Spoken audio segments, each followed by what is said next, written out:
안녕하세요, 스트릿보이입니다. 많은 국내 블로들이 좋아하시던, 그리고 다시 발매되기를 손꼽아 기다리시던 줌코비 4가 프로트로로 국내에도 발매했습니다. 같이 보실까요? 상자는 기존의 주황색 기본 박스에서 심플한 검정 박스에 유광의 코비 로고와 작은 코비 사인이 들어가 있습니다. 그냥 익숙했던 코비의 로고가 이제는 코비 브라이언트가 은퇴한 이유라서 그런지 왠지 더 멋있게 보이네요. 상자를 열어보면 흰색의 속지에 쌓여 있고요. 그럼 신발을 꺼내 보겠습니다. 대망의 줌코비4 프로트로의 모습입니다. 줌코비4 프로트로의 그 첫 컬러는 드래프트 데이로 호네츠 컬러로 나왔습니다. 아시는 분들은 다 아실 테지만 왜 호네츠 컬러인가 하면 1996년 NBA 드래프트 당시에 코비 브라이언트는 바로 샬럿 호네츠에 지명됐었습니다. 그리고 바로 이어서 LA 레이커스로 트레이드 됐었는데요. 알려진 바에 따르면 이미 사전에 두 팀에 합의된 바가 있었다고 하죠. LA에서는 그 당시의 센터인 블라디 디박과 호네츠의 13번째 드래프트 픽을 바꾸었고요. 이 픽을 통해서 코비를 뽑으라고 했었다죠. 어쩌면 샬럿으로서는 마치 아디다스가 마이클 조던을 놓친 것과 같은 그런 기회를 놓친 셈일 수도 있는 순간이었죠. 아무튼 이 드래프트 데이는 그런 코비 브라이언트의 NBA 첫 순간을 기념하는 컬러입니다. 전체적으로는 너무 많이 신어서 이제는 완전히 해진 제가 가지고 있는 예전 줌코비4와 비교해보시면 예전 모습 거의 그대로입니다. 톱박스 쪽은 피혁 소재로 되어 있고요. 발가락 끝부분과 발볼 바깥쪽은 한 번 더 덧대어져 있습니다. 톱박스 윗부분에는 여러 통풍구가 있고요. 그리고 신발의 안쪽 부분으로는 구멍의 크기를 달리해서 코비의 등번호 2와 4를 각각 나타내고 있습니다. 이 톱박스 부분이 좀 바뀌었다고 했는데요. 좀 얄쌍해진 것도 같지만 크게 변화를 느끼지 못하겠네요. 발 중간 부분부터 뒤까지 이어지는 이 부분은 바로 줌코비4의 특징 중에 하나죠. 무게를 줄이는 동시에 지지력을 높이는 원동력 중에 하나였던 플라이와이어가 쓰였습니다. 한번 무게를 보시면 대략 370g 정도인데요. 지금이야 이 정도 가벼운 농구화가 많지만 그 당시에는 꽤 파격적인 수치였습니다. 이로 인해서 한동안 시장에는 농구화에 가벼움을 내세우는 트렌드가 한동안 대세였죠. 이 당시의 플라이와이어는 그 전해인 2008년 하이퍼덩크에서 농구화 쪽으로는 처음 데뷔했던 기술로 지금과 같이 움직임에 따라서 반응하는 다이나믹 플라이와이어가 아닌 어퍼에 합작된 형태였습니다. 그래도 그 피팅감과 지지력은 정말 끝내줬었죠. 그 위에는 투톤의 나이키 스우시가 안과 밖에 각각 붙어 있고요. 그 붙어있는 형태가 좀 쉽게 떨어질 것도 같은데 이 옛날 신발로 보시면 여전히 그대로 붙어 있습니다. 여기에 신발 끈 구멍은 하나, 둘, 셋, 넷, 다섯, 여섯, 일곱, 무려 7개나 되고요.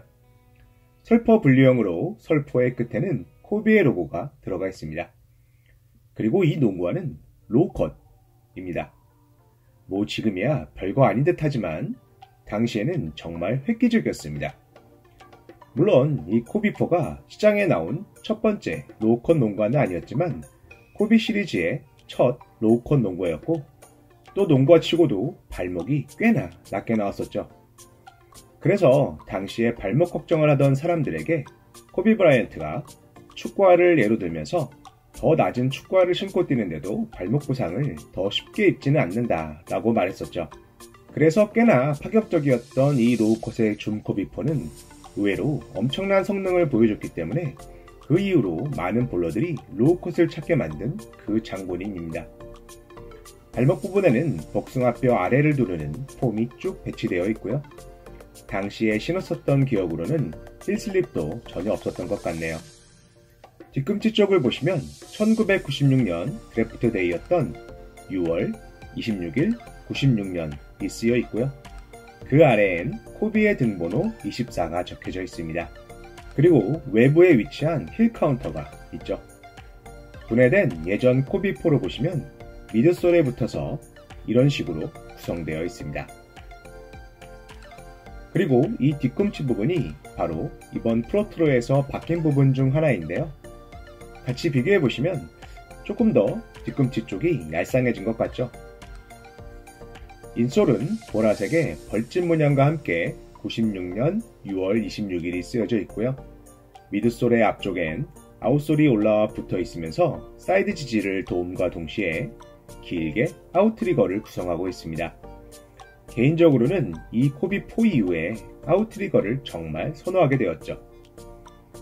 이번에 프로트로에서 바뀐 부분은 바로 쿠션 세팅입니다. 기존에는 이렇게 앞꿈치에는 말랑한 초기의 루나폼이 들어가 있었고요. 뒤꿈치에는 이런 모양의 줌웨어가 들어가 있었습니다.